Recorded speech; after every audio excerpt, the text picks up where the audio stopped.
Alright, y'all. I need to know what happens. I don't even know how to place things. Like, we're in some sort of fucked up village, and we are now trying to figure out what's going on with, like, witchcraft or anything. Like, then suddenly a wolf showed up, and apparently we're gonna see him or her around. I keep on saying that it's Felion, but let's see what this episode will give us.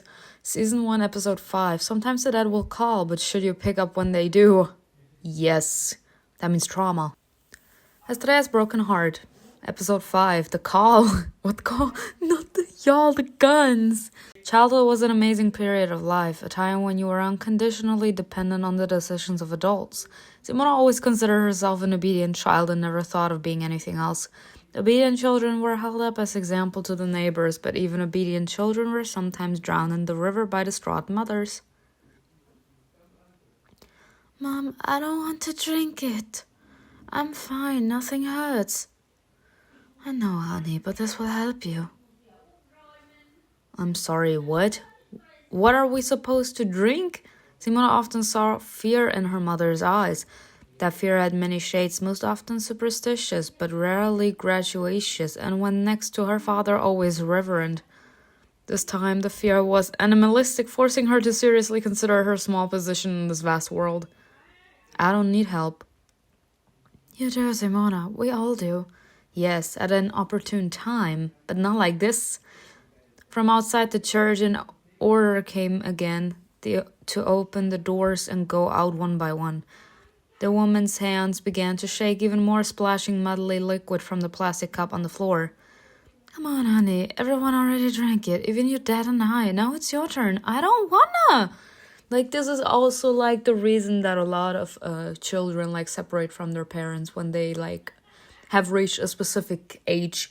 Because in their eyes, they are slowly turning into adults themselves. They're trying to figure out who they are, like what they want to achieve in life. And then they slowly start to build their own personality. And when I don't want to do something, I hate that I'm being forced to. Like taking medicine or like eating vegetables when you're young. Because like you need it in order like to grow up healthy. Or for you in general like to be healthy. I understand that. But forcing me to do something I don't want to, like for an example, like doing what my grandparents tell me, everything, like I don't know, cleaning the garden or something. If I don't wanna, I'm not gonna. Like, why do parents or grandparents, aunts, everything feel the need that they have the right to push me around just because they're older than me? I'm a person. You should also like try to be a little more on my side, like trying to see how I feel about a specific thing. You're not the most important thing in this world. Most of the parishioners were sleeping peacefully sitting on the pews. Some continued to pray frantically, but their whispers grew quieter by the second. A very young woman with a baby was sobbing loudly. The pastor had made her child drink, deciding for some reason that her mother would not be able to do so herself. Drink, honey, or Dad will have to make you, see? You either do it or I'm gonna force you. I said I don't wanna. Are you done? A man tried to get to the door, but the man standing at the exit hit him with the butt of a gun. Why can't we leave? Her mother had already spilled more than half of the liquid. She grabbed Simona's hands and forced a pitiful cup into them. Do you trust me?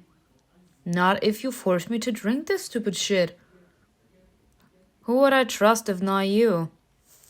There was no more time to talk. Noticing her confusion, her father was making his way over to his daughter.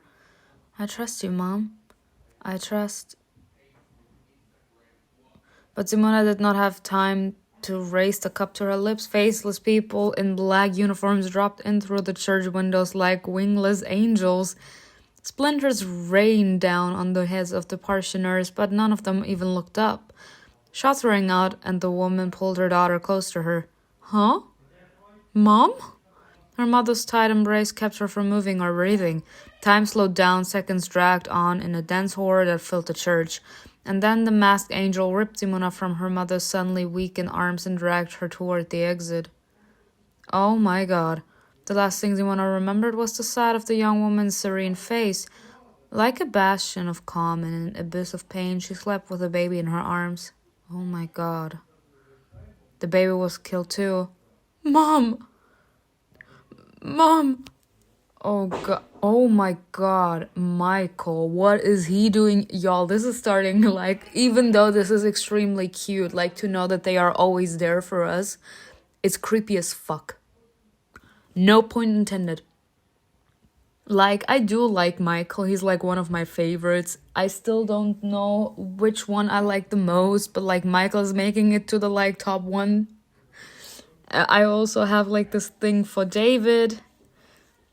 I like, what can I say? I just like the bitches. What can I tell you? Like, Raphael is a cutie pie. He needs to be protected, even though they are kind of like insinuating that he's hiding like his animal side beneath a charming smile. So it will be interesting. Then I love that we can bicker with David. No, that's not David. Cassiel. So I'm intrigued. So I really don't know which one I love the most, but we shall see.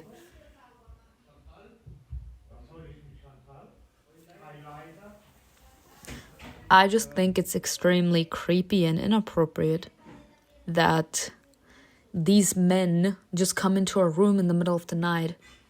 Even though I appreciate it, I just feel the need to point it out. What are you doing in the middle of the night in my room? Were you stalking me? Were you looking down on me? Like, this literally sometimes feels like, imagine like all of the boys are in your room. Like some virgin sacrifice sort of. Like, you know, they're all standing around your bed, staring at you. God, no. Simona, breathe. His stern voice made her take in a shaking breath, breaking through the painful lump in her chest. Oh, the tears in her eyes blurred her vision. The nightmare felt so real. Where am I? You're safe, Simona. Everything's fine. His cold fingers pressed gently against her burning cheeks, forcing her to focus on his familiar face. Aww, cute. The remnants of the past slowly evaporated with the last of her tears, and Michael carefully brushed them away with his thumb, helping her to come to her senses. Oh, he not having it that we are crying. What happened? Her voice sounded terribly hoarse. Michael was sitting on the edge of the bed and he pulled away to hand her a glass of water. Nah, this man. Again, he giving dad vibes. He giving daddy vibes. Here, drink your water. Make sure that you take care of yourself. Meanwhile, I'll take care of your physical health and your mental health. Talk to me. Tell me what happened. Let's talk about it. Let's get away all of the negativity that is going on in your mind, and then we can move forward. With each sip, Simona felt recent events resurface in her memory. I was poisoned. Yes! She was so stupid for not realizing that. You had a fever. You were screaming. Does anything hurt? After thinking for a moment, Simona answered honestly. No. I had a strange dream. Relaxing a little, Michael carefully took the empty glass from her hands. Nah, stop. Right, we did black out because of the poison. Because that bitch has actually put poison in the water supply. And we drank it. So we fell out. And they were looking after us. Cute. Simona watched the smooth way the boss moved and noticed how close he was to her. Honestly, y'all, again, I'm gonna have to say that what I said in episode 3. Like, he's actually walking like slyly, venomously, like he knows his sex appeal, like slowly, I don't know, crouching down in front of you, like giving you the feeling he's in control, because he is. You would allow him to do everything to you. He has like this charisma, this aura. He's capable to put you under his spell, and you willingly allow him to do whatever he wants. Now that his hands were free, Michael unconsciously placed one of them next to hers. One careless movement and she could touch his skin. What were you dreaming about? What do I say? It was a nightmare. I don't think I should go into detail. I dreamt about gunfire, corpses. I don't remember the details. And how often do you have these dreams? Almost every night. Damn. Very rarely. The lie. We feel the need to lie to this bitch because we have the feeling he's lying to us. if there's anything I can do to help. Oh, you're already helping me a lot, Michael. Though his face, predictable and understandable, it seemed Michael might have expected a different response, but he suppressed his impulse to protest. What kind of help are we talking about? Girl, he did not say he could help you by sleeping with you. Alright, I won't push you. Trust has to be earned after all. And so far, all we have managed to do is almost lose you. Damn. I do appreciate what he's saying, though. He's like, trust is earned. Images of silent grove, the treetops overhead, Otto, and the wolf began to flash in her mind's eye. Was I poisoned? The word in the village was poisoned. How are the others? Michael fell silent and Mona shuddered, imagining the worst. Noticing her reaction, Michael said quickly, They're fine, you don't have to worry. Raphael had to leave due to urgent matters, but he stayed by your side all night. No, Raphael! I had to kick the others out of your room. He said, bitches, move away, like, get lost, she mine. Bye. Imagine, like, this man walking in like the bitch-ass boss he is, like, telling everyone to get fucking lost because they wouldn't leave our side. He's like, bitch, please. God. Love this. David's highly emotional state was of no use here. Neither was Cassiels' cold anger. Damn, he blames himself. It was hard to believe that out of all of them, she was the only one who had almost died. Even though the guys gave almost all the water to me. What about the client? How's Rada? She's in the hospital now. Her condition is worse than yours.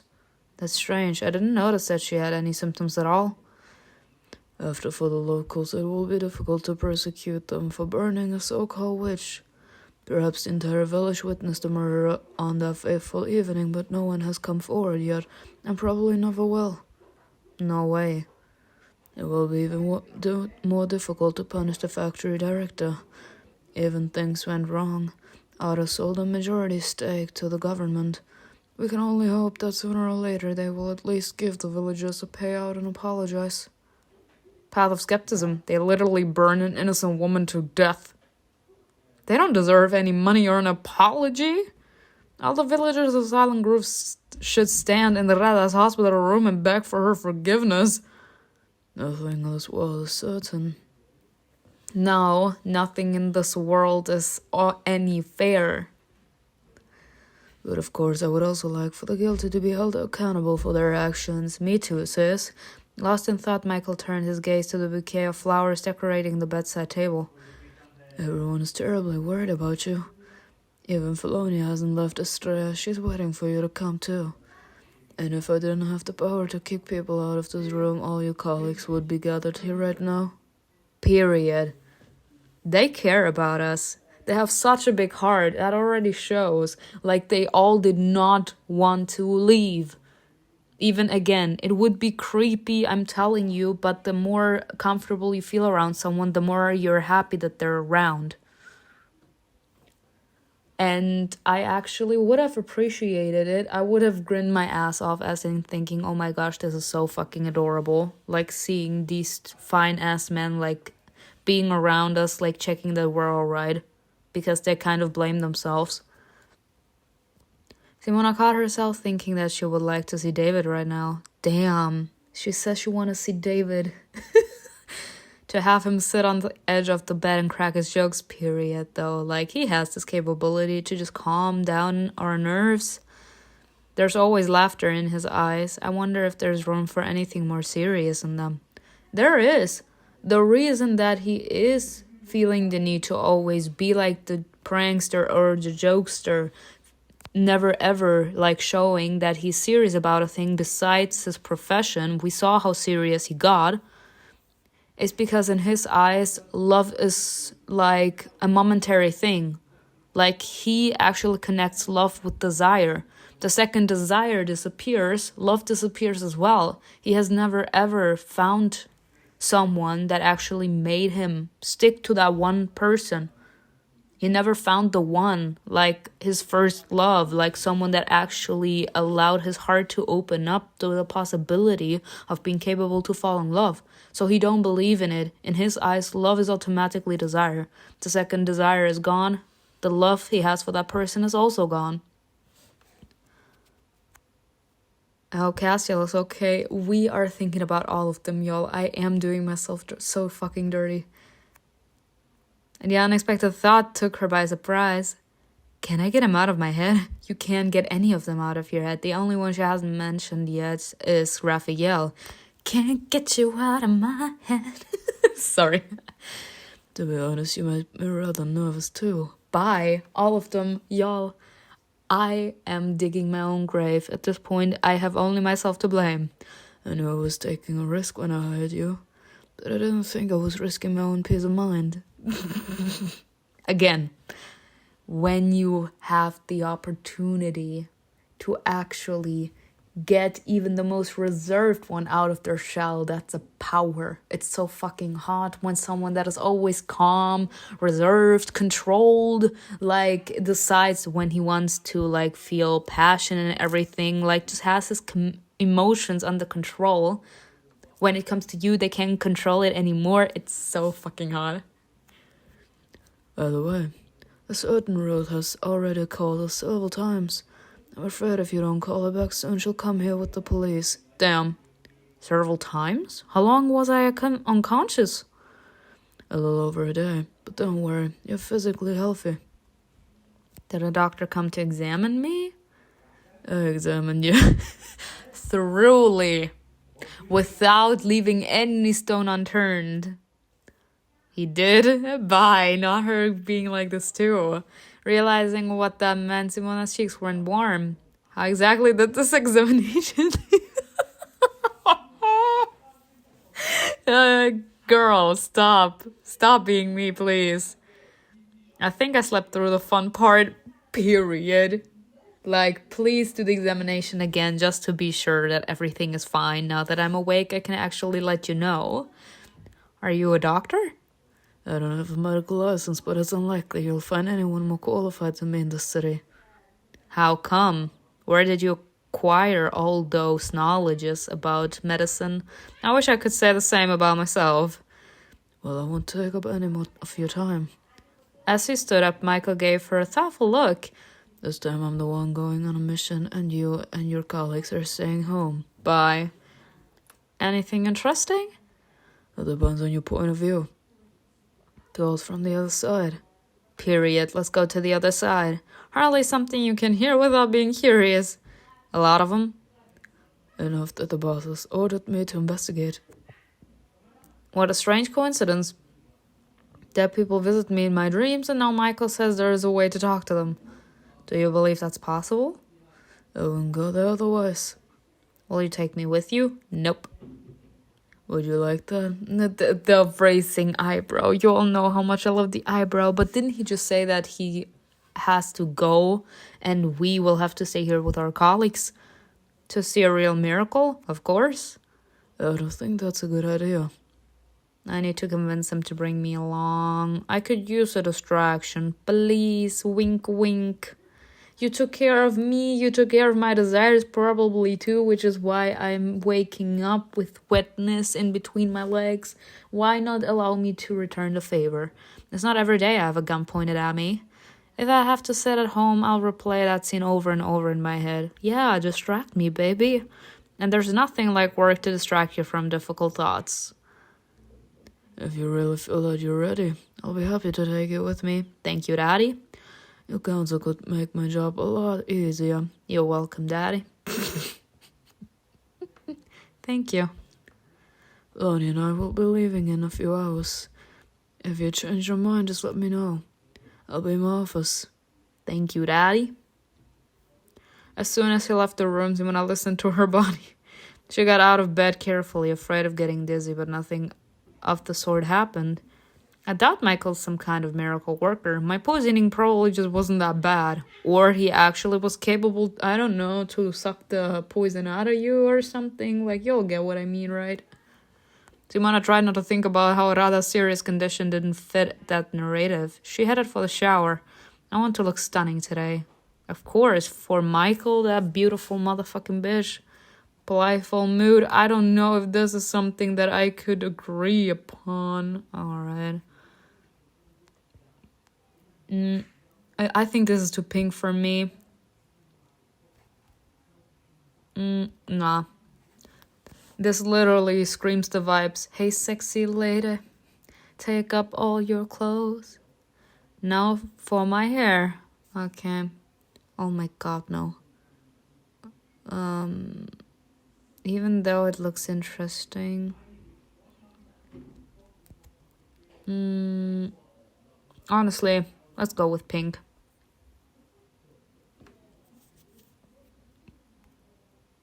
The feeling of inevitability that had been long part of her swirled in her stomach, making her nauseous. To get rid of it, she had to find the strength to make one call. I need to call to Ruth.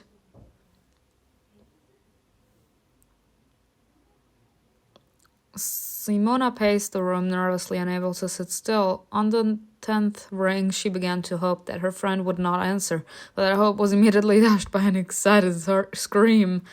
Oh my god, Simona, where have you been? I'm still in Astrea. Glad to hear from you. You have no idea how glad I am. You spoke to my boss. I thought he was hiding something from me. I swear, if I hadn't heard your voice in an hour like you promised, I would have called the cops. Ruth. Simona felt that her friend was trying to hide the real reason for her calls behind a constant stream of words, and she had neither the time nor the energy to wait for that reason to come up naturally. Tell me what's going on. Your patient is out of his coma. The rumors the media started can now take shape and become my new reality. He claims that your seasons put him in the state he's in. Not the sessions. Bye. His parents have hired a new lawyer. I see. Godlam abandoned me and I won't be getting my license back. Forget about the license, Simona. They want to lock you up for malpractice. Her legs buckled under the weight of the realization that there was no escaping the past. It was fun basking in the attention of strangers and chasing demons, but reality's always worse. I hear there's a lawyer at Astrea. Can't he help you? He could, but for that we would have to tell him. I can't admit to them that I don't have a license. But why not? They don't need a psychiatrist, and you can be a consultant even without it. They would want a consultant who accidentally... Oh my god, why is it always happening? Every single episode at least once, y'all. Ruth, please. Simona felt so hollow that her cracked voice seemed to be all that was left of her. It's much easier for the hospital director to say that I failed everyone. Easier to throw them to the wolves than to prove my innocence. Of course. Like, there's always someone that needs to take the fall, whether they're guilty or not. Do you have a plan? The ridiculous question forced a short, hysterical laugh out of Simona's throat. No, I don't. Why else do you think I came here? A plan? I'll figure something out. At this point, we're a strong motherfucking bitch. We can deal. Maybe I'll talk to his parents. After all, they know it was their son who attacked me. They know I was defending myself. I've also made a friend in the police force. Maybe with her help, we'll be able to find Gotlam's missing security footage. But to be honest, I have no idea how a video from a hospital hallway is going to help me. Simona, I know that will help you. What? Come with me to Sunday service, please. Again. You think I actually have the mind to go to church? Simona wanted to howl in despair. Me. God damn it, me. Don't you see that we do not believe in God anymore? And you wanted to beat herself up for the fleeting hope that Ruth's words had sparked. It's not her fault. She really believes. Okay, Ruth. See you on Sunday. There was a pause. Simona couldn't believe she had really agreed. Ruth was silent for fear of scaring her into reconsidering. Ruth, I have to go. See you soon, okay? Okay. Tossing the phone aside, Simona tried to put herself in the shoes of her patient's parents, to calm the anger raging inside, to stop choking on the bitter resentment that was already spilling over the edge. If I keep thinking about this, I'll never get out of this hole. I'd better go give everyone the good news that I'm fine. But I feel like it's gonna be a whole lot worse if people actually find out that we don't have a license. I think it's better if we come clean by ourselves before they find out. She didn't have to wander around the mansion long. As she stood on the stairs, Simona heard voices coming from the kitchen. And judging by their tone, the conversation was anything but friendly. Damn. What's wrong with them now? Dust motes swirled serenely around the room in the dawn light, but the atmosphere was tense. David sat in a chair, his legs crossed in an imposing manner. His deliberately relaxed pose didn't hide his real mood. Cassiel didn't try to hide his anger. Honestly, I love Cassiel. He's a fucking mood. He's like, what the fuck are we doing right now? He looked at David aggressively and directly. That would actually be me. Oh my god, me too. Looks like I'm right on time. Good morning. If you can call it that. Their expressions instantly changed. The both of them forgot about each other and turned their attention to her. I would have waited for them, to bitch at each other, just do what you feel is right. David was the first to react to her appearance. He jumped out of his seat and was beside her in an instant. Cute! Without hiding his genuine joy, he pulled Simona toward him and hugged her tightly. Bye, David. That cutie bye. You're smothering me. Me. If you had decided to leave me in all this gloom, I would have brought you back from the other side. Please do, Daddy. Please do. I love this man now with a burning passion. I have no doubt. This time David broke the embrace surprisingly quickly. Holding him back because Cassiel is here? No, I feel like he's feeling some kind of panic. David gallantly led Simona to the dining table, sat her down on a chair and walked over to the stove. He making breakfast again, love it. You must be hungry. You haven't eaten for a while, eh, poor thing? Without even asking her what she wanted, David started cooking. Simona stared at the silent Cassiel. Damn, he don't even know what to say. He feels guilty. Are you avoiding looking at me? He feels guilty. He feels like it's his fault because he also contributed sort of to her poison getting worse because he gave her her water. His water. How are you holding up? Yeah, he feeling really shitty. But now, yeah, after seeing that we're alright. What a comprehensive answer. Glad you're having fun. I can't help but smile when I see your gloomy face. Aw, and he appreciated that. What did you guys do while I was sleeping? We wandered around the rooms and worried about your condition. Bye. Stop pretending to be also into me. I'm gonna blush. That's precious. And me, precious. That's the right word. I hope the bad guy with the gun didn't make you change your mind and want us to leave. It was terrible, of course, but I'll try to ignore it. I think he was bluffing. Unfortunately, I didn't have time to write my resignation letter. Bye. I don't know. Is this funny? Or is this supposed to hurt their feelings? Because I don't wanna. Because I know that these guys wouldn't want me to be heard. Come on, let's hope that this is a funny thing. Unfortunately, I didn't have time to write my resignation letter. I fainted before I could do so. And then you came to your senses and realized that you could no longer live without us. Exactly. You are absolutely right. Are there any new assignments? Only for Michael. He's leaving today. Oh, I know about that. I just asked to go with him. The two men expressed their opinion in unison. They are not having it. They're not happy. They also know that Michael's in the game. You what? Oh! What the fuck is going on? Why is he upset? You what? Are you crazy? Why am I crazy? I'm alright. I can work. Do you have a problem with that? Yes, I won't be there to keep an eye on you. Not them feeling protected over us now. In love. What did I say? Bitch-ass attitude, but a pure heart underneath. The ones with... let me say it differently. The ones that portray the most baggage, that they're the most handful. They are the purest ones out there. That's why we all have a thing for the red flags, because we know that there is this pure heart underneath all that bitch-ass attitude. Like, we had the same thing with Malbonte. We have the same thing with Seth, sort of. Like me with Eamon. Like Amrit. Like, those red flags. They have this bitch-ass attitude. Like, they show the most baggage.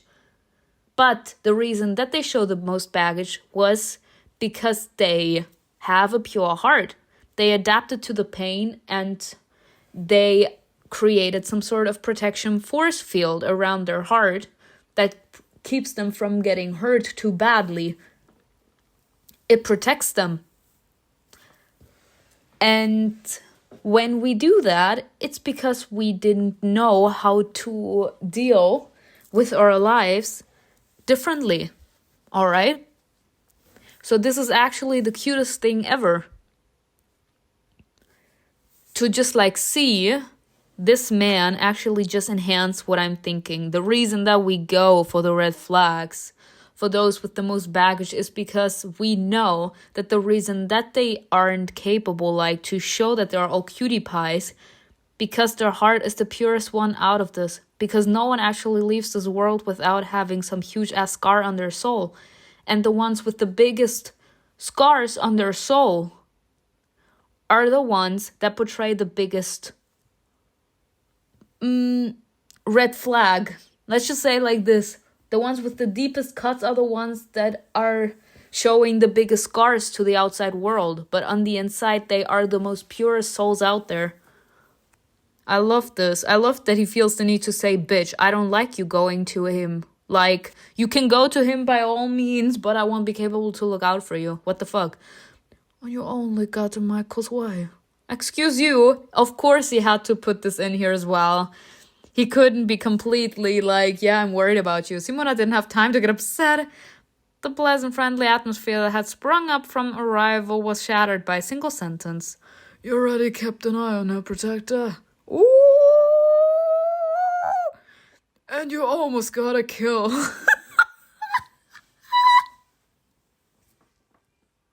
I cannot. I remember he was in the church, I think.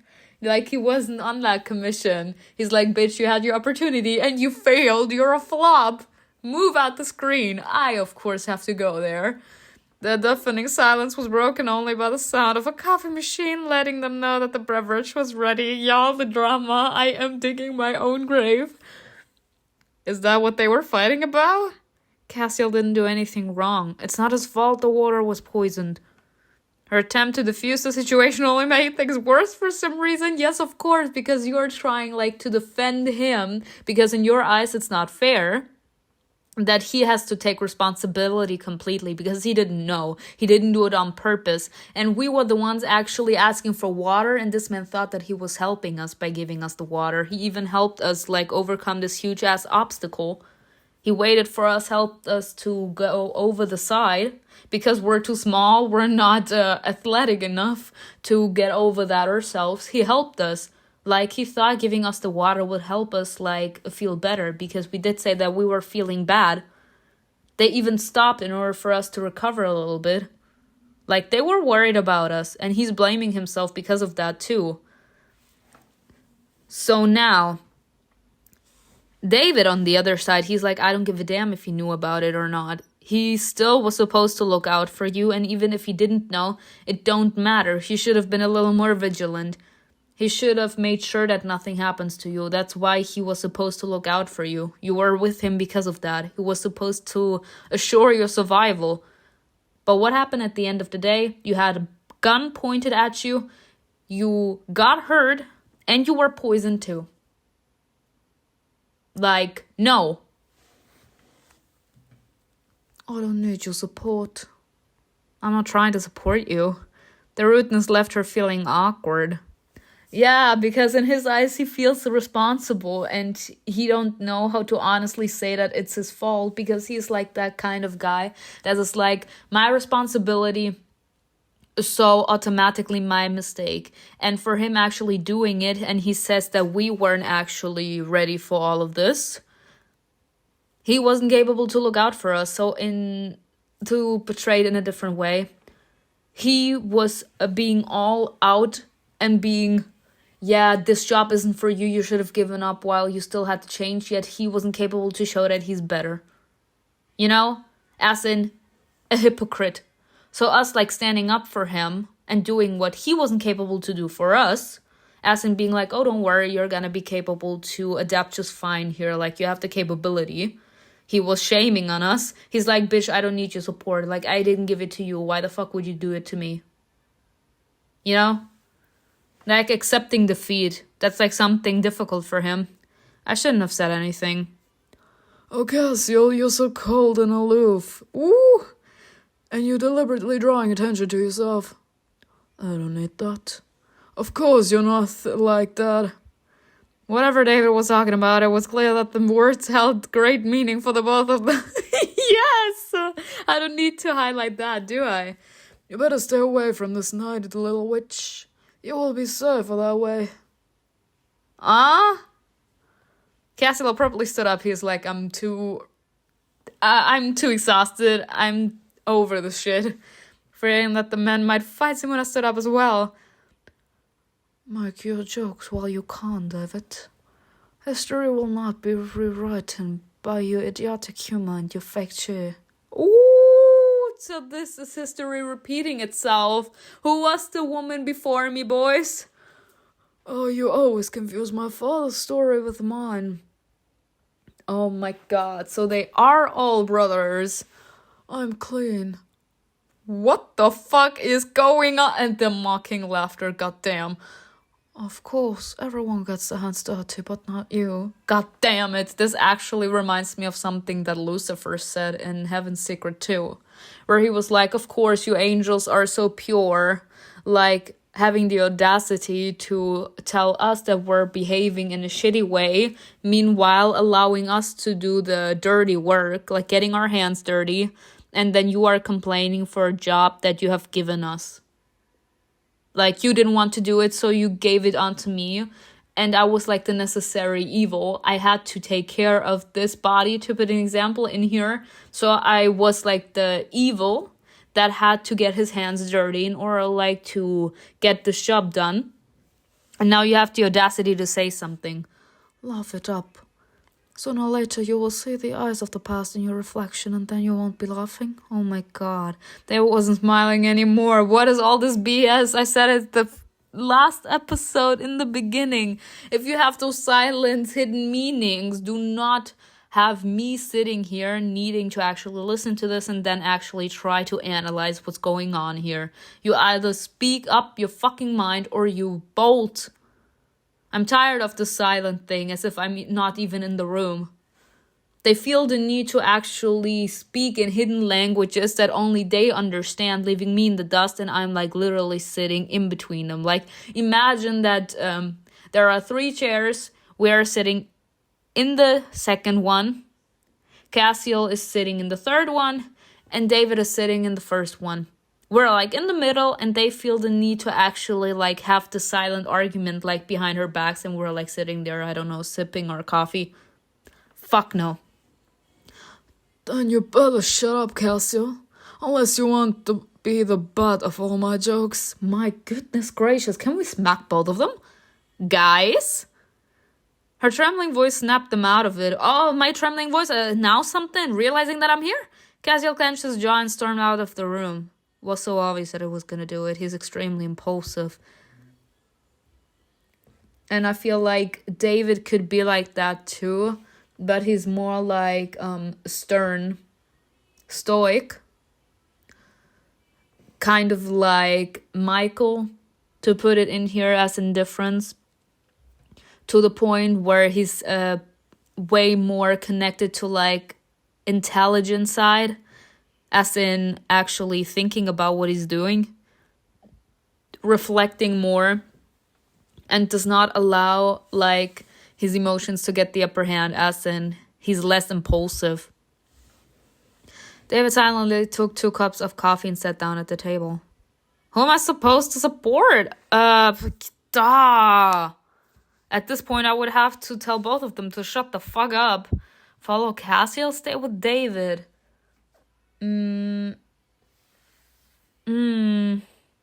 God. Alright. Who do I like more, David or Cassiel? I feel the need to actually talk to Cassiel because I feel like this conversation or what happened to us is hurting him a lot more than he cares to admit. And I feel like we would have to like go to him in order like to clear the air so that he feels better about himself. But between David and Cassiel, who do I like more? God damn, this is so fucking hard. Because I know we can only do one thing. So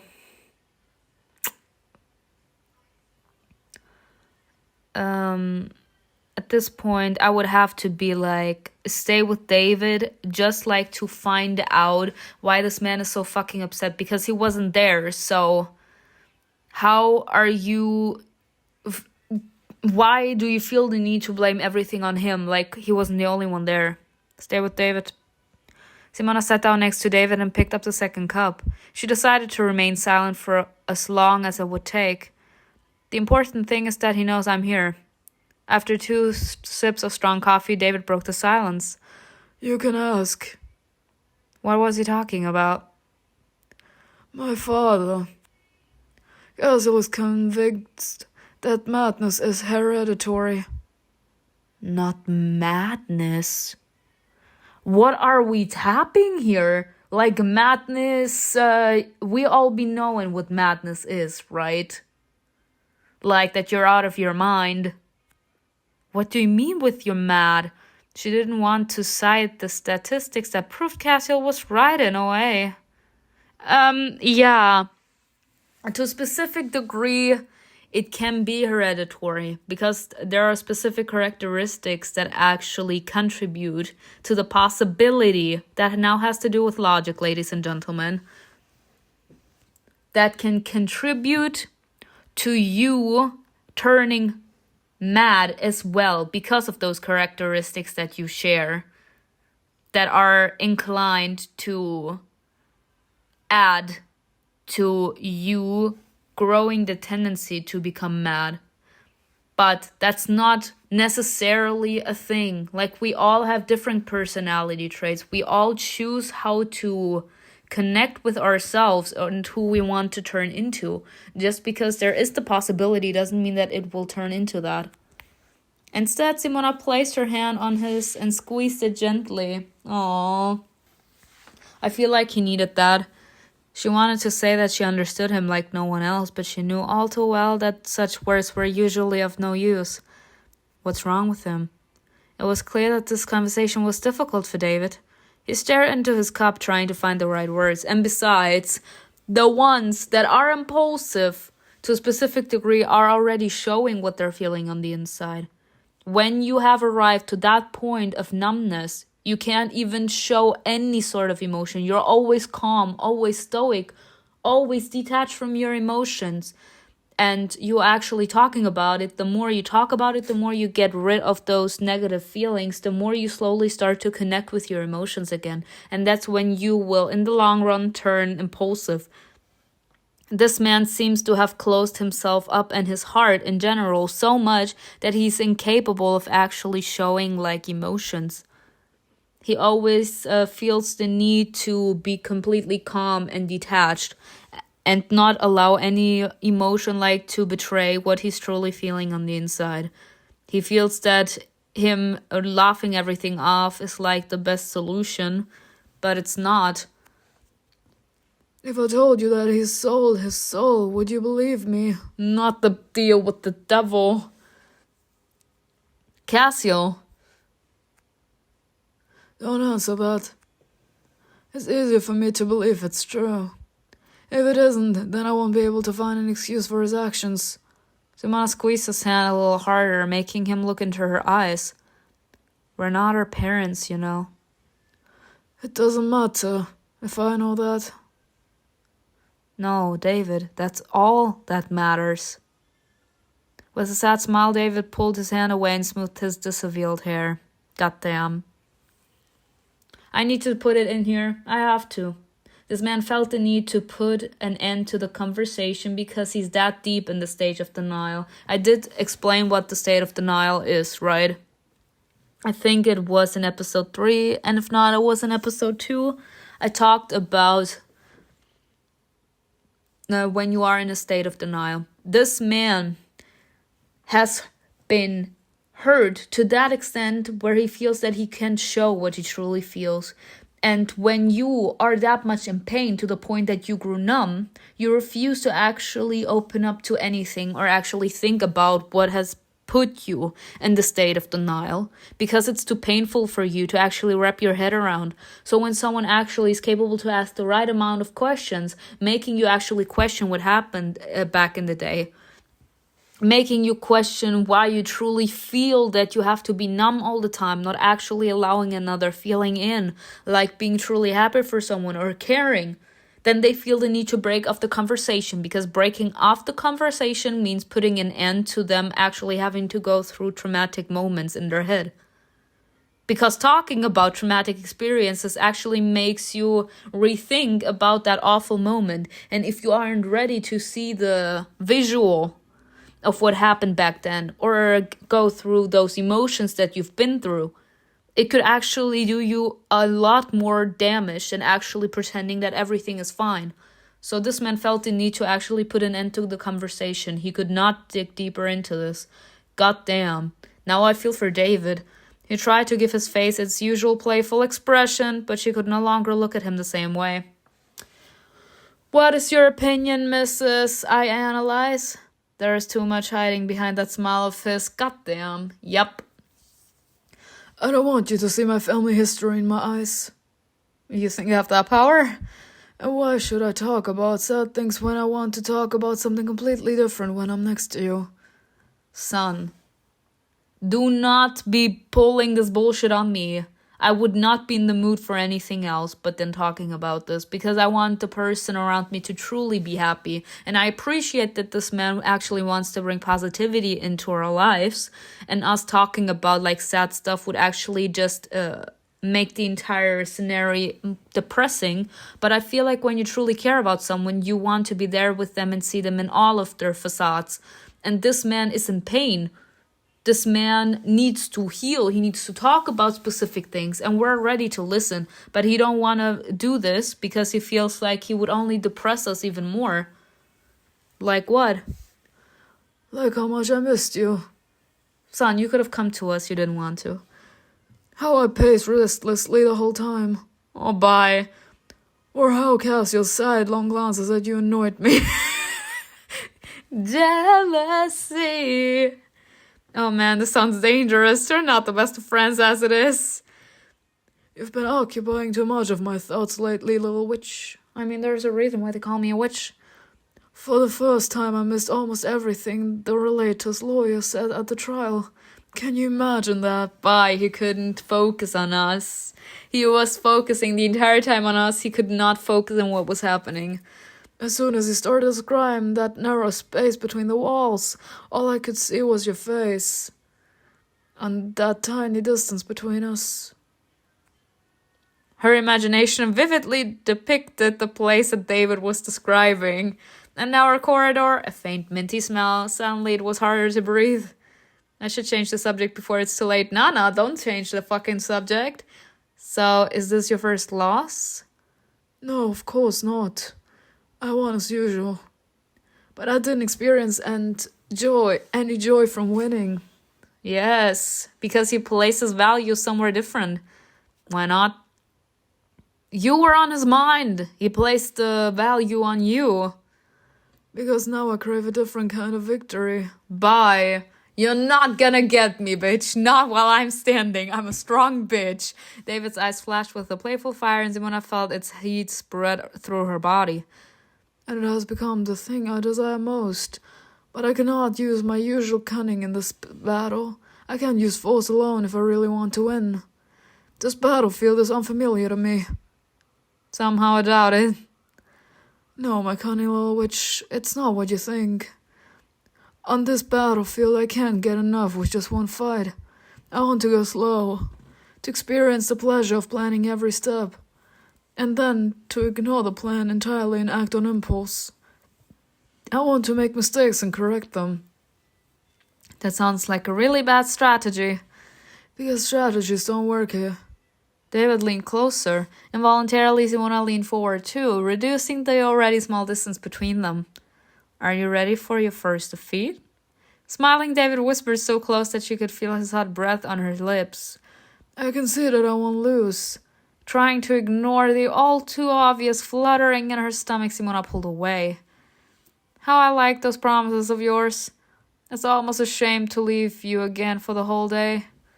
Oh, I don't like your cruelty. Unfortunately, David, I have to get ready for the road. Of course, little witch. Try not to get involved in any more incidents. David has begun to develop strange feelings for you, of course he has. The bedroom looked different. The nightmares had left their mark on the walls. Now childhood memories hid in the corners, waiting for her to close her eyes so that they could crawl out. And so they caught up with me. Simona had been afraid of bad dreams for a long time. She worked through each one and became one with them. Much more terrible were the pleasant dreams, the ones taking the form of childhood fantasies. In them her father held her hand tightly and went down the basement with her to prove that monsters didn't exist.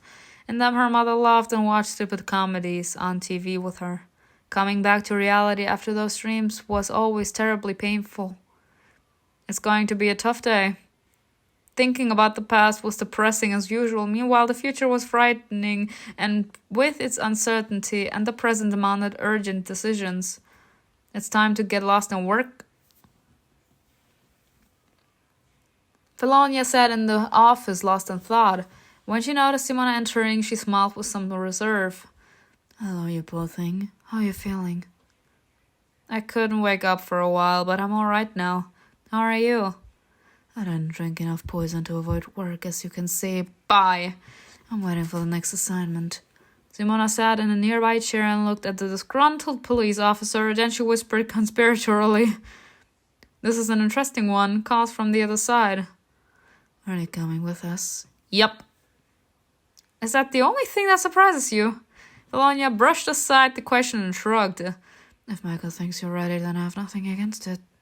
Not knowing what else to say, Simona turned to the window. The beautiful view relieved her of the awkward silence. Quietly admiring the garden seemed like the natural thing to do. Maybe I was bewitched by this place, and that's why I decided to stay here so easily. Are all guys treating you? The question sounded sharp and unexpected, like an interrogation. Treating? Is that really the right word? You make it sound like I'm a prisoner. Okay, let me rephrase it. Are they being nice to you? Yes, everyone is very kind to me. Really? Is she being serious?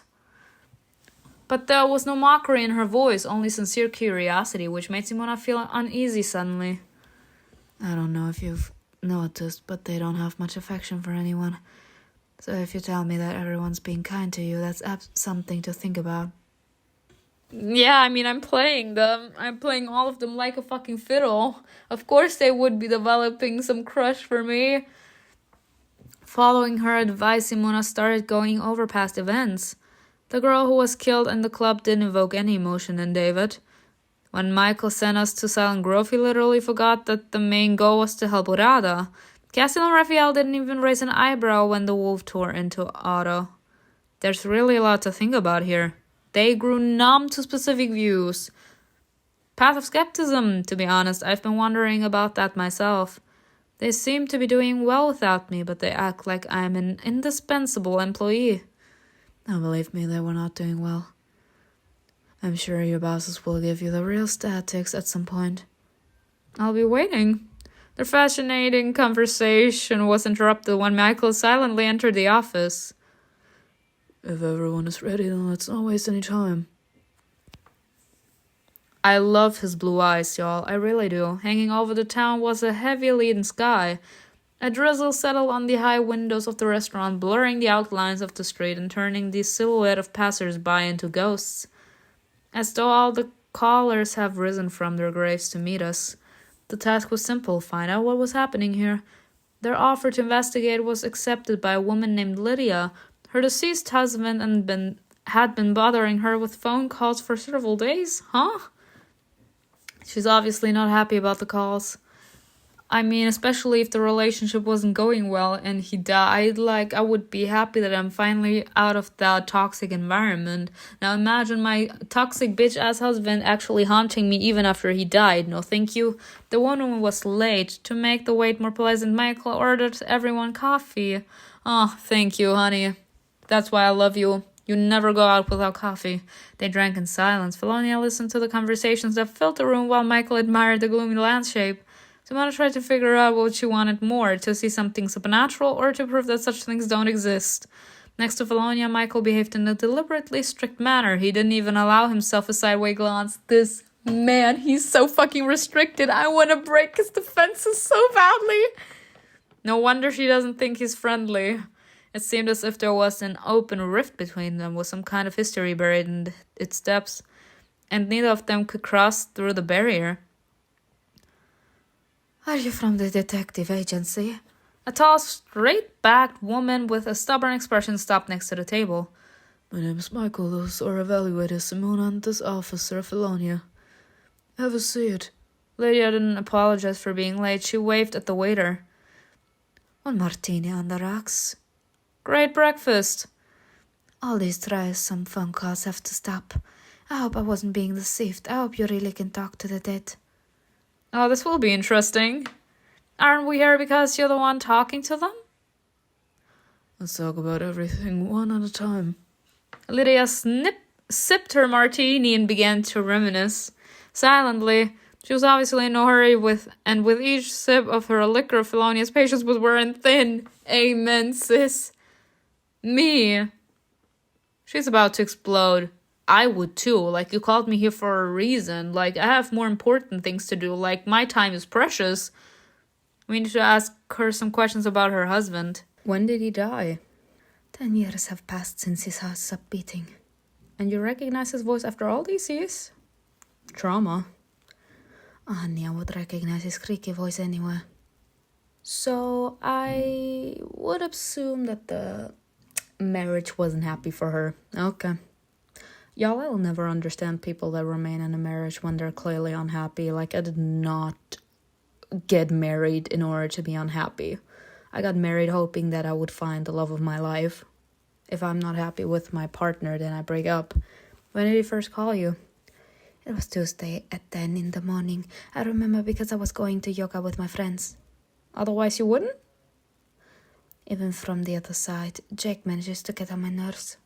The marriage was not happy, girl. Why are you so shocked? What did he say to you? He asked me what I did with his Swiss watch collection. She chuckled smugly, as if she had been waiting for this question for 10 years. I already spent the money that I got for his junk. He's a bit too late for that. I feel like she feels guilty deep down that she got rid of all his stuff, even though she's not really enjoying this. Like, she did not enjoy the marriage with him. She was not happy with him. But I feel like this is like her dirty conscience. She feels guilty that she actually did not give a damn that someone that she spent so much time with has died. Lydia, why are you surprised by the situation? Of course anything can happen in life, but not like this. It's different for us.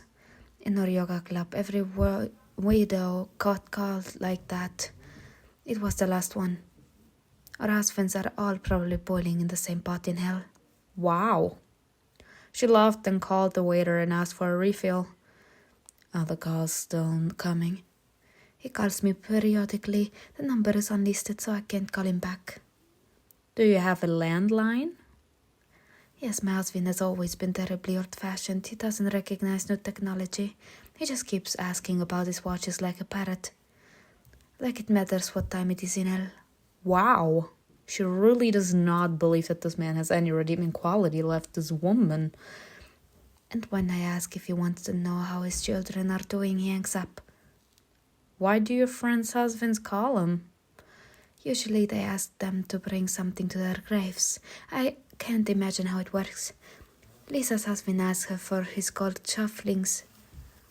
Seems like there's going to be some kind of ball in hell. Didn't you contact the police? What for? This whole thing just seems like extortion, don't you think? But they'd only ask for their things. Her answer baffled Simona. Who are they? Lydia really doesn't see the connection. Felonia's straightforwardness came to the rescue. That was just a scam. And if you and your friends hadn't organized a circus and just called the police, I wouldn't be listening to this nonsense right now. Instantly flushed with martini-flavored indignation, Lydia yelled, Honey, what are you even listening to me? Oh, I'm very listening, and you are mental. Do you think Lisa can tell her husband's voice from mine? Do you think some swindler knows exactly what my husband wants to take to his grave? Lydia, he doesn't want anything. He did. You don't want anything, especially not to work. Have you decided to turn everything over to the police so they can laugh at crazy old ladies? A woman like you? Yes. I thought your agency helped people. Reveling in her little tantrum, Lydia dramatically dabbed her completely dry eyes with the edge of a napkin. Enough. His cold voice immediately pulled her out of it. Those who received calls from deceased relatives, the ones who did not ask for anything to be taken to their graves. Forgetting that she had to be offended, Lydia smiled radiantly. Let me think. Her sudden change of mood struck Simona to the core. This woman is a scam. Now the woman wouldn't look away from Michael's icy eyes, as if her memory were contained within them. Does he have that strange effect on all women? We would know. Yes, I remember. The son of a friend of mine called her. He didn't ask for anything. She didn't really understand what he wanted. Where does she live? At the end of the street. Do you remember the house number? Just go to the most luxurious mansion. You can miss it. What's her name? Claudia. Maybe there's something else we should ask. Tell us about Claudia in detail. You gotta write a whole novel about Claudia's life. Now sitting more comfortably, Lydia smiled enthusiastically.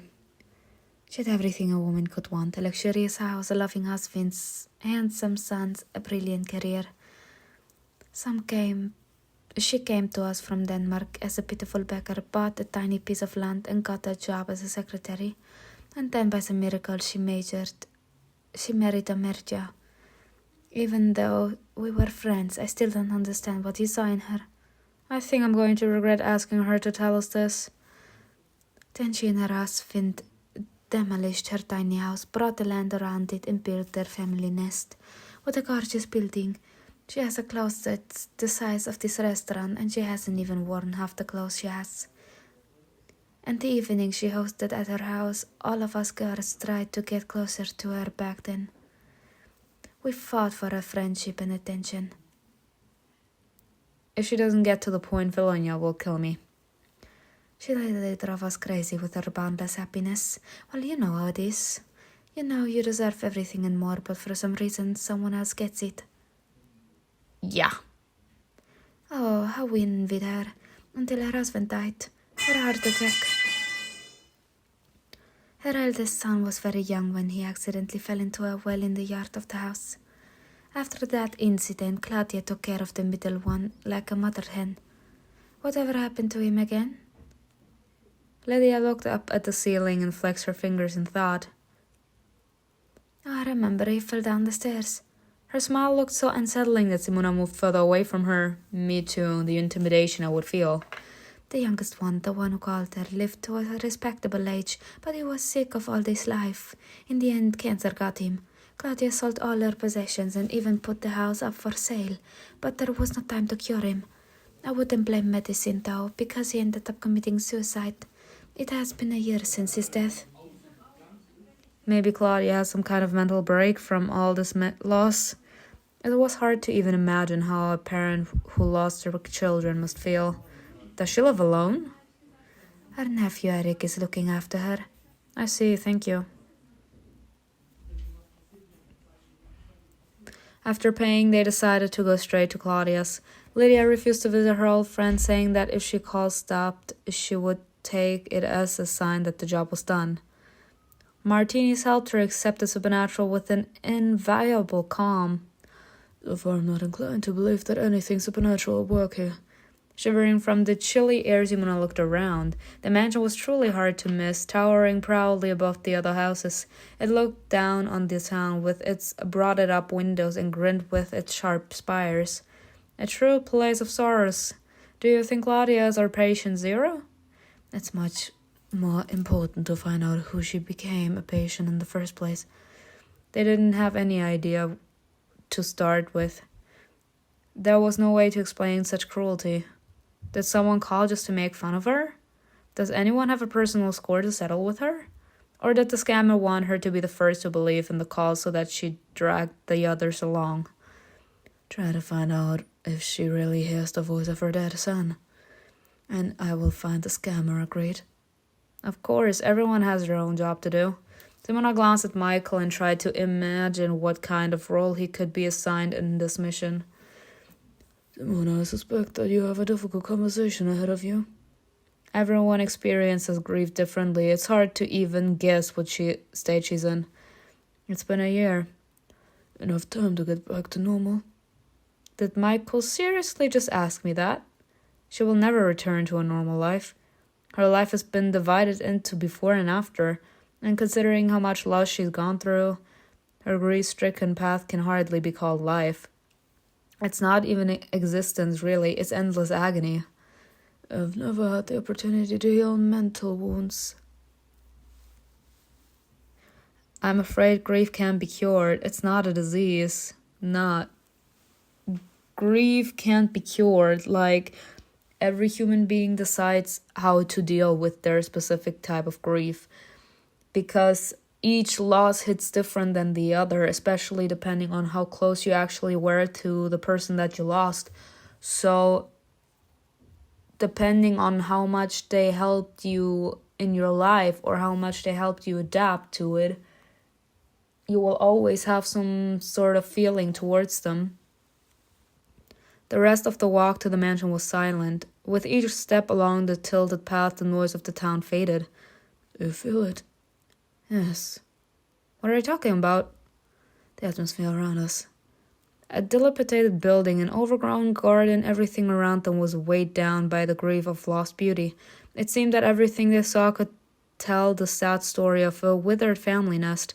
Felonia knocked on the door. The first living being to greet the guest was a black raven that swooped down from the roof above their heads. Simona stumbled as she backed away from the bird on instinct. Someone's hand grabbed her elbow to keep her from falling down the stairs. Be careful, Simona. Thank you. After making sure she was firmly on her feet, MIKAEL let go of her arm. Is the raven here in place of a watchdog? The door was opened by a blue-eyed man. Are you here to see? Hello, Eric. We're from the Astrea Detective Agency. We need to talk to Claudia. Is she home? Yes. Why? It seemed the overly suspicious man was in no hurry to let the guests into the house. Her friend Lydia asked us to help. She said that someone is mocking your aunt and calling her, introducing himself as her dead son. Lydia? Oh, so she remembers her friend after all these years? Go ahead, but it's unlikely that my aunt will be able to tell you anything useful. You managed to convince Eric to let you talk to Claudia. The spacious living room was designed for a large family. All of its members gazed silently at the guests from portraits in gilded frames.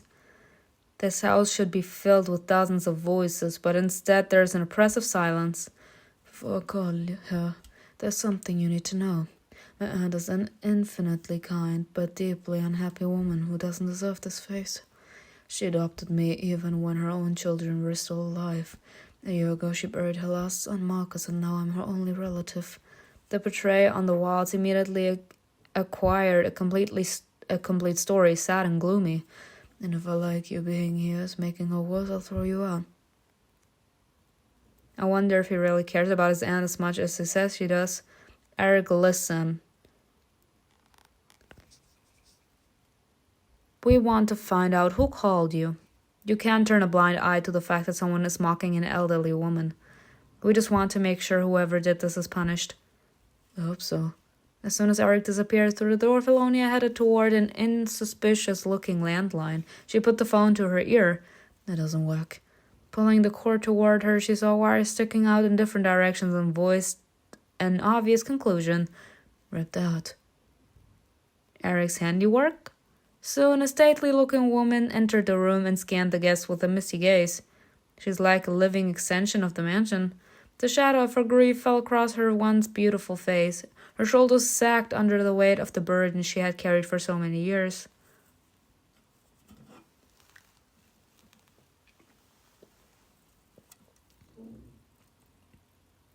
Oh, she pretty.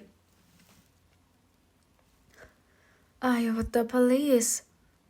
Yes, we would like to ask you a few questions about your son. Sighing heavily, the woman sank into a nearby chair. A small cloud of dust rose around her. Which one? The youngest. We wanted to know how long ago he called you. Her impassive face was twisted with anxiety, acute and all-consuming. An anxiety that only a parent could have when questioned about her children by people in uniform who had suddenly appeared on her doorstep. A couple of days ago. Marcus isn't in the habit of calling me every day. I didn't even think to worry. Lifting the end of the torn phone cord, Felony asked, Your phone doesn't work. Did you know that? To be honest, your questions scare me. I don't know what's wrong with the phone. Marcus will fix it when he gets back. She's waiting for him to return? Yeah, is she delusional? Is she in denial? She never accepted that he did. The temperature in the room suddenly dropped. It felt like tiny pieces of ice were filling Simona's lungs. Your youngest son is supposed to return? As if looking for support, Claudia turned to Eric, who was standing silently behind her chair. Yes, Marcus, he's a networks engineer. It's no problem for him to fix some cables. Excuse me, but what actually happened? Is there something wrong with Marcus? MIKAEL didn't take part in the conversation. Instead, he wandered around the room in a somber mood. Simona prayed that Felonia would not reveal the whole truth to a woman who was clearly not ready for it. When is he due to arrive? Eric had clearly not expected the guest to play along. He stopped sadly staring at the floor and perked up. I'll come home from work late in the evening. Oh, wait, if you don't mind. We're going to stay here? We would stay in a hotel, but I'm afraid there is an influx of tourists in your town now due to these calls. There's hardly any room for us. The house is big, of course, but there are quite a few of us living here. I do not want to be rude, but may I see your ID? To Simona's surprise, Felonia had ID cards for everyone. After examining them under a magnifying glass, Claudia handed the documents back and nodded. We're sorry to put you and your family in the spot, but we have come a long way and would like to wait for Marcus. Still, at least give us a hint about what's going on. I'm his mother, after all. I should know. It's fine. We just need a statement. If you have a chance to contact him, we would be grateful. Eric grimaced and promised to try. And he'll take you upstairs and help the guests get settled, okay? Claudia forced a smile at them before she left the way one usually smiles at government officials. If anyone is in my house bothers you, do not hesitate to tell my nephew. I don't think there's any point in talking to her. Nope. Where are we staying? There's something here. MIKAEL peered at the portrait of the child hanging in the middle of the room. Ghosts? Did I really just say that? It would be better if I stay here while you are asked to be shown Marcus' room. I'm not sure if we'll spend the night here, but it's definitely worth staying until sunset. It seemed that MIKAEL had forgotten the most important part again. What about the scammers? There's plenty of time before sunset. You may well find something.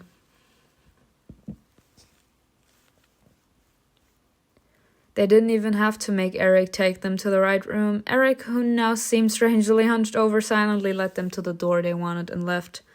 Here comes that atmosphere, the kind you get when you try to freeze time. Everything in the room indicated that the owner would return at any moment. There was a freshly washed sheet on the bed and not a speck of dust on the table. Claudia doesn't dust the living room, but she cleans her son's room every day. Or rooms. The realization that all of Claudia's deceased children were alive in her mind made Simona feel sick, and Eric supports the story. He's actually only making it worse for her if someone actually calls her out on what's actually going on. I wonder how. Felonia rummaged unceremoniously through the drawers of the desk. What are you looking for? Nothing in particular. I think there's a good chance that our ladies are being called from here. After unloading the contents of a large basket on the floor, she kicked some wires and plastic boxes with her toe. Any thoughts on who it might be? Eric, I would say the same thing. She's way too demented right now to actually do shit. He called them because he was tired of watching his aunt suffer. And then things got out of hand? Smart gal. I'm sure that's him. Despite the fact that Claudia gave up everything she had for her son's treatment, they are living rather well. They didn't sell the house, so where do you think the money comes from? Felania crouched down and reached into the tangle of wires. I think Eric learned a lot from Marcus. And voices are not that hard to fake.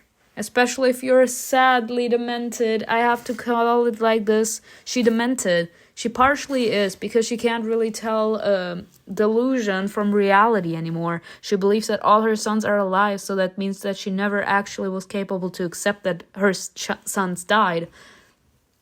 And since she was in her delirium, Eric decided to use the opportunity to pretend that things happened the way they did. So things happened, things got out of hand, and he pretended that they were at work, as they usually would be, and that they would soon return. Maybe she even has amnesia or something, and Alzheimer, she forgot, and then didn't ask anymore. Especially if the town is small and everyone knows each other. Felonia looked at her watch. Michael still wants to wait until sunset. We could talk to Eric alone and find out if our suspicions are correct. Or I could collect statements from the victims and build a case. Felonia paused, either thinking about what to do or expecting some kind of reaction from her colleague. When no response came, she continued. Yes, that will probably be even easier. In the interrogation room, everyone becomes much more talkative. Eric rushed into the room, though he didn't surprise anyone with his sudden appearance. Was he eavesdropping? Yes, he was. He was waiting for his entrance. Wait, there is no need to start a case. I'll explain everything. Oh, really? Well, yes. The conversation was long and contradictory. Eric really loved his aunt, who was like a mother to him, but he didn't like her friends, who took advantage of her condition, her wealth, and her trust. Being a kind person, Claudia was eager to share all her wealth with them. If they hadn't extorted gifts from her or borrowed money that they never paid back, she wouldn't have had to sell everything. When Marcus died, Claudia's mind couldn't take it. She said that he called her. At first she was terrified. Oh my god. I pulled the wire out so as not to provoke any more episodes. Didn't you hear the calls? No, of course not. Soon she started seeing all the children, and I decided it would be better not to convince her otherwise. Not the best solution. Amen, my good sis. Why is it not the best solution? Partially for her, it would be. But she is not accepting reality. And sooner or later, especially if there is someone out there that does not give a damn, they will actually say it. And then it would have a huge ass impact on her. Because she's living in that fantasy world of hers. That's why I call it delirium. Where you have the feeling that everyone you care about is alive. But reality is much more darker, much more sad. Her sons are dead, and she was never capable to actually cope with that fact. And that's why she decided to pretend that all her sons are alive, as in so that she's not alone. That the people that truly loved her are still by her side. She couldn't accept the fact that everyone that truly loved her was gone now that she was all alone. So she decided to play in her delirium, pretending that the people that love her are still around and want what's best for her and all that. And this man decided to play along, actually playing into her delirium. And it's not going to help her. It's actually cause her huge ass damage. Because especially, again now, someone like our nice little Raphael over here, someone that will actually not give a damn, that will feel that she has to know in order to truly move on and finally find her way back to reality. They will not give a damn about being the bombshell and dropping the bomb on her. And it will have a really, really bad effect on her. Because imagine that you've been talking to yourself, imagining that the people that you loved called you, when meanwhile, electricity is out. You've been imagining that someone that you love called you, that you are not alone, that someone that truly cares about you was there talking to you, helping you out of an awful moment. You imagining conversations, you imagining seeing people, you pretending that you're not senile, that you're not losing your mind because of all the loneliness and heartache that you're in. Imagine you actually having to go through all these contradicting emotions at once. She could actually die because of that mentally, and then actually get a heart attack, depending on how weak her heart is. To celebrate, Claudia told Lydia about the phone call, and that whole hack started spreading nasty rumors about my aunt. She was almost locked up in a mental institution. How could I just take it all in stride? I mean, son, again, no one wants to be locked up in a mental institution, but sometimes it's the only way to actually help them. They need professional help. They need someone that actually knows how to tiptoe around the real seriousness of the issue and actually talk some sense into the person that is stuck in delirium. Eric hoped that Lydia and her friends grow a conscience, but that their heartlessness had to be punished in another way, financially. And what am I to do with you? Path of skepticism. How did you even come up with that? You did realize that if these calls don't stop, you'll be telling all this to a judge? I understand. I promise there will be no more calls. And I will see to it that you keep your promise. Before he left, Eric brought all the equipment he used for his complex operation into the room and destroyed it. He told a tragic family story that made even Felonia's lips turn down. The subject seems to mean a lot to her. Probably not wanting to show weakness, Felonia began to stuff the twisted wires back into the box. Maybe I should leave so I don't embarrass her. No, I'm gonna stay. Simona started to help her pick up the scattered things. They worked in silence, not trying to start a conversation that no one needed at the moment. Both trying to process everything Eric had told them. Both trying to figure out if they were doing the right thing. Sometimes you don't need someone to talk to you. You just need to know that someone is willing to be there, to bear with your presence, to bear with your awful mood, everything. Because those people are rare. Sometimes you just need to know that you're not alone in something. When the room was back to its original pristine appearance, Felonia slowly sat down on the floor. She rested the back of her head against the wall, using it for support. Her tired gaze lingered on her colleague. You probably think I get soft too easily. You mean with Eric? Simona gently sat down next to her. She tried not to sit too close, but her thighs still touched. Felonia didn't move away, and Simona didn't either. I don't think so. I wasn't like this before. It was so strange to hear someone blame themselves for showing empathy. You didn't emphasize? With strangers? No. What changed? I have no one else left. Felonia turned her head and peered thoughtfully into her colleague's face. It was as if she was assessing the risk of a sudden revelation. You have a family. And Simona's mind, a whole crowd lined up behind the image of her parents. Always a coward. Always a crowd. A huge family where everyone is no one to each other. I have a friend. Ruth. Not bad. Simona didn't want to talk about loneliness. The day was already sad enough. It seemed filled to the brim with unshed tears from everyone involved. She wanted to distract herself with some completely absurd, far removed from anything in this house. By the way, I was arrested once. The sentence came out of nowhere and worked perfectly. Felonia arched her eyebrow in surprise. You? Really? Her sincere doubt sounded insulting. Why are you so surprised?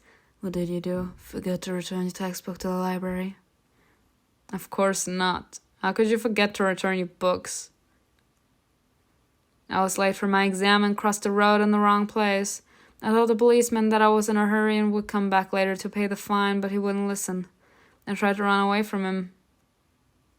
He caught up with me at the entrance to the university and arrested me for non-compliance. God, does Michael know who I hired? Their laughter was almost hysterical, as if all their other emotions were being released along with it. After she calmed down, Felonia looked at her colleague in a different way somehow. If I were to arrest you, all you would have to do is smile at me. And you'd let me go right away? I definitely wouldn't take you to the police station. God, do your bosses know who they hired? Melania's gaze softened and drifted to Simona's lips. Simona couldn't resist and responded in kind. Her smile really suits her. I'm glad you showed up at Astrea. I guess I am too.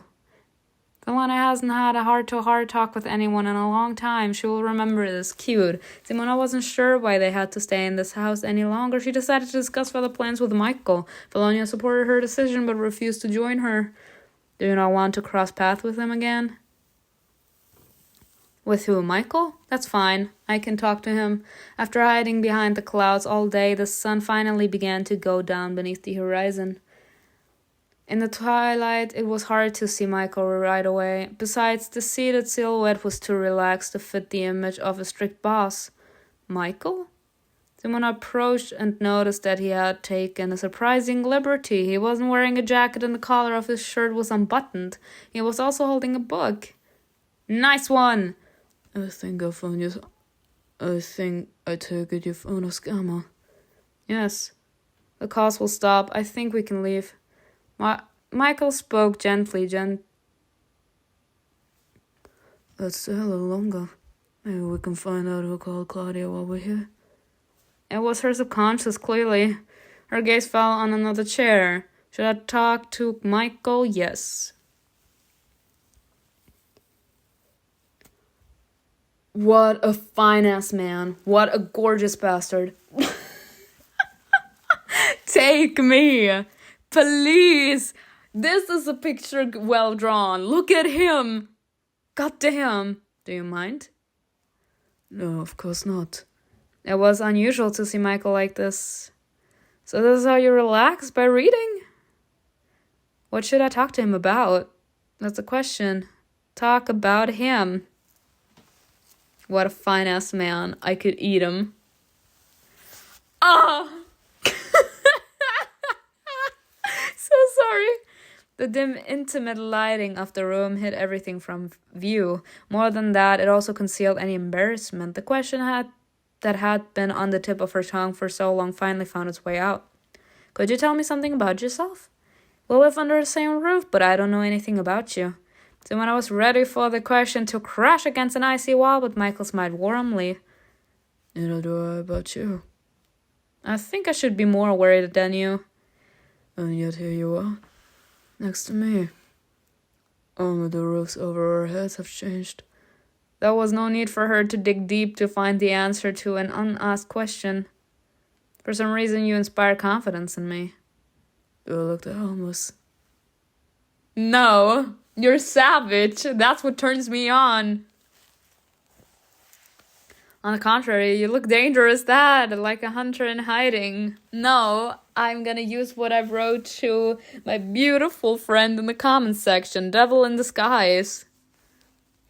He looks all innocent and well composed, but on the inside he's actually a vicious animal. Ready to destroy everything for what he wants. Like, what he wants, who he wants, see the way you want, but I don't feel like prey. I do! I want to feel like prey! Does that mean you hit with me? The metaphorical situation suddenly seemed very real. We're sitting in twilight, speaking half whispers, waiting for something. Looks like it. You don't have to wait for the beast to appear within me.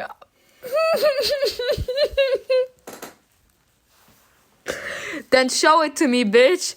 You wanted to know something. I suggest we exchange honest answers. Will you answer any question? Absolutely. Simona had a whole list in her head, and it was not easy to choose the most important one. Astrea is full of mysteries. It's like I'm in a secret society. Why did you choose to work for Astrea? I had no choice. None of us did. I suspect you didn't come to us because you've dreamed of it all your life. But I can leave any time, just like you? You can, but you're unlikely to leave. She immediately wanted to challenge his words, but she didn't want her stubbornness to be met with indifference. Why try to convince him that I can leave when the truth is that I can't?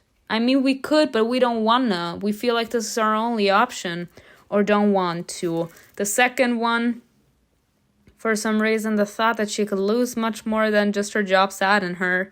She longed for intimate conversation, for affectionate touches, for warmth. What made me think I could find all that here? At the very least, I won't want you to leave. I just want this man to possess me. It's not that difficult, is it? Am I asking for too much? I just want to see a man fight over me. Like, to show that I am his. I love to be possessed, okay? Show that you're possessive over me. Show that I make you lose focus, that I make you lose control. That's what I want, that's what I need. That's why I was all in for Dragan. When we saw like the scene, we make him lose control. He can't control his emotions. He becomes unpredictable. His behavior is unpredictable the second it comes to us. The second that he finds out we're in trouble, this man bolted. And if you suddenly have such thoughts, I will do everything in my power to convince you not to. There was no tenderness in Michael's gaze, but there was a firm determination that convinced her that he cared. But Simona believed every word he said, or maybe she just wanted to believe. Now it's your turn. I'll save my question for later. You don't know what to ask, or am I an open book to you? No, not at all. I'll ask the question when the answer is important enough for you to say out loud. Huh? Seems like there are even more questions now. You think? Talk about the book. What kind of book is he even reading? Bye! I can't. It's beautiful. Gorgeous. What were you reading? To answer the question, Michael had to look at the cover. Some kind of historical novel. I'm sorry, he was reading that book without actually knowing what he's reading. Is that even normal? Is that a thing? The author's name provided no clarification. Is it interesting? Yeah, does it make sense what you're reading, my guy? This one, y'all, I love him with a burning passion. He's just so fucking honest. He's like, it's fine. I've read better. Usually people choose books more intentionally. Me. Like I read I don't know, let's say the first chapter.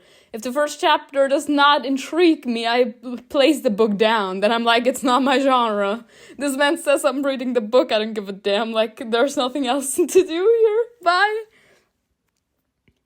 It was nice to tease the boss. It was even nicer that he allowed her to tease him in private. I really don't see him as a boss, honestly, even though he is. Like, he's the one that actually majorly takes care of everything. But I don't see him as a boss, and I don't see him as our boss. I see him as, like, just another of our partners, you know? Like David, like Cassiel. He held back a smile and gave her an excuse that wasn't really necessary. I came across it by chance. I was lying on this table, under a layer of dust. There's nothing wrong with being immersed in something passable. I'm usually much more selective. Just like you select the women you talk to? Or more like the people you talk to? I see you, Michael. I see you, Michael. Me too. Like, usually, especially like people that have been through an awful shit, we select carefully who we spend time with because we can read like the negativity in a person. Like, we get like a feeling, sort of. I can feel when someone is gonna be causing me harm or not. And the second that I do, I distance myself from him or her. All right? And everything. I don't doubt that. I wonder what kind of women would be able to press you, period. Me too. God damn it. I love this. I love the story so much. Her meddlesome imagination immediately pictured them side by side. We look good together. You have a very mischievous look on your face right now. What are you thinking about? Being too selective and where that can lead someone. Michael didn't take his interested gaze off her as he answered briefly. Toward perfection. No, you perfectionist! Time had passed by unnoticed during their conversation. I hope Michael doesn't plan to finish reading that book. The thick spine looked impressive. It's at least 1,000 pages long. Will you be able to read it before sunset? Slightly narrowing her eyes, Simona allowed herself a joke. Or will you commit a crime? Will you let me steal it? Yes. Of course not. I will not be your accomplice. I will definitely be your accomplice, bitch. Stop being such a stick in the mud. You don't have a license anymore. Who are you to be the right out just one? So I'll have to show solidarity with the book's owner and leave the ending open. Simona glanced at the brown spine and noticed that the thin tab of a bookmark peeking out from somewhere in the middle. Whoever read it here didn't have a chance to reach the end. The pleasant atmosphere was washed away by sadness. Not all endings will be known to us, and perhaps we have to come to terms with that. Ooh, I like this metaphor that they threw in here as well. There are some things that we will never be capable to figure out during the course of our lives. Like our time is limited. So is the time that they can spend in this house.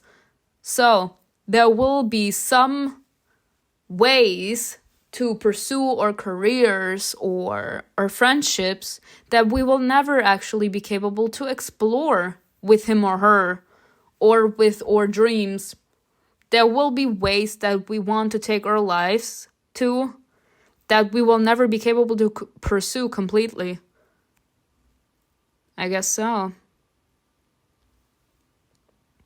I love him with a burning passion. Y'all, this entire time, ever since I started the story, I was like, why didn't I exchange this story for a different one? Like that I didn't start with this one. Why didn't I start with this story and like replace it with some other story that I started? I feel like this one is 1,000 times better than Soulless. Like instead starting like this or like, what was it? I forgot, like the Dragon Huntress or whatever, like where I only played the first 2 episodes. Instead of actually trying those, I should have started with this one. Goddamn. What will happen if we ever find this mystical trace of yours? That depends on how it happens to manifest. But in general, such things should be disposed of if possible. Even if it's supernatural? Do you think that communication with the world of the dead can be of any use to the living? So I'm gonna try to imagine what the world would be like if loved ones did not disappear after death. If there was always the chance for them to say those important last words they never got to in life. Those words would probably never be spoken aloud, and it would be even harder to recognize the value of our loved ones. Try not to get ahead of yourself. This is better for everyone. When you say that, I stop understanding why I was chosen. You can believe that this is all just a big coincidence. It was fate, okay? But I personally know that there are no coincidences. We all have a role to play, and I believe yours will be much better than the rest of your colleagues. I'll leave you to it, handsome. Well, even if you're ours, I want to make sure there's nothing to worry about and that all is well in this mansion. Simona didn't understand how he was going to do that exactly, but she didn't argue. Waiting for the devil to jump out of him. Perhaps bye. I'll tell Valonia that we won't be staying the night. Okay. MIKAEL turned away thoughtfully and stared at the book again. Simona walked as quietly as possible, trying not to disturb the mournful silence of the mansion. She remembered how worried Claudia had been about the guests not being able to get any rest because of the noise. Maybe we should have insisted, convinced Eric to send her in for treatment. The torn cable lay lifeless on the floor, a reminder that everyone in the house was tiptoeing around an old woman's mental illness. It's just making it worse. It is. It was difficult to answer. Was it worth fighting for her sanity if she had to go back through hell to do so? Ladies and gentlemen, that is the nice way to explain a mental illness. In order to go through the pain, in order to get over pain, you have to go through the pain. And in order to go through the pain, you have to face a lot of difficult challenges that can even lead to you losing your mental sanity completely. That's why a lot of people don't do it and they prefer to remain in the state of denial. But in her case, there is no way like for her situation to become worse. Like she already arrived at that point of delirium where she believes that she's seeing people and talking to people. To drag her through the torment so that in the end an old woman could live out her last years drowning in bottomless grief. Whichever way you want to look at this, Simona jumped. She didn't immediately realize what she was hearing. She turned to MIKAEL, but he was engrossed in reading and hadn't heard anything. You really didn't hear? What was that? MIKAEL? The phone rang again, deafening.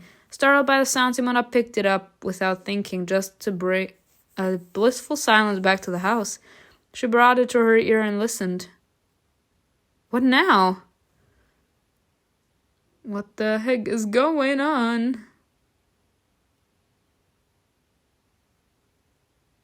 The moans coming from the receiver were mixed with hysterical laughter, the screams with the sound of something sloshing through the air. And then everything went quiet. In that silence, when I heard a frightened voice of a man. Mom, take me away from here, Mom. There's no one here, only me. Me and my executioners. What? They're pouring boiling water and bloody pus down my throat. Marcus? Simona? Oh, fuck no. This is a demon messing with us. There is no way in hell. And I'm gonna tell you why I believe it's a demon.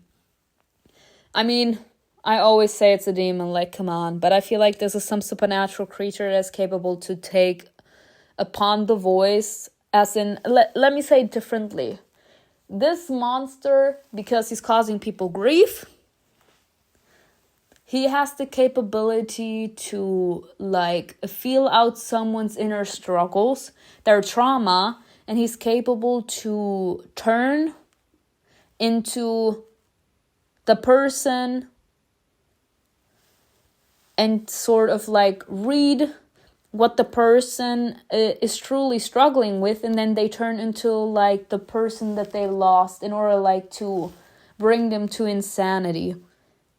Or a character has lost her parents during a gunfight, and she's traumatized because of that. She still hasn't moved over that. It's part of her trauma. This monster is like adding to the illness, making them feel that they're insane, making them become so mentally vulnerable, so mentally unstable and weak that he can actually feed upon their despair or something, if you get what I mean. Simona?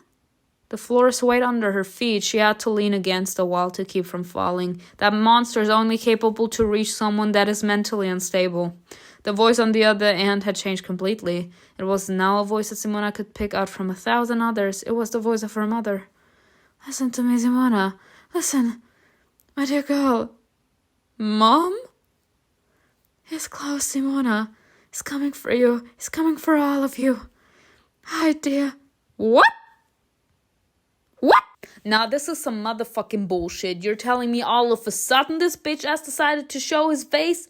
Hell no, this is the biggest lie I've ever seen in my entire life. There's no way that first we heard the voice of the man / the son that was tormenting that poor old woman, and now all of a sudden you're trying to make me believe that that bitch ass actually all of a sudden was capable like to understand that it's not her anymore and it turned into us. He thought that it would be the old woman picking up, and after it heard our voice, it immediately turned into someone that we truly loved and that we were tormented by. Like, no way in hell, this must be a demon. Someone capable to mess with someone's vulnerable mind. Fuck no, we need to take him down. But yeah, that was it for this episode. The episodes keep on getting better and better, and honestly, I understand my friend Astrea.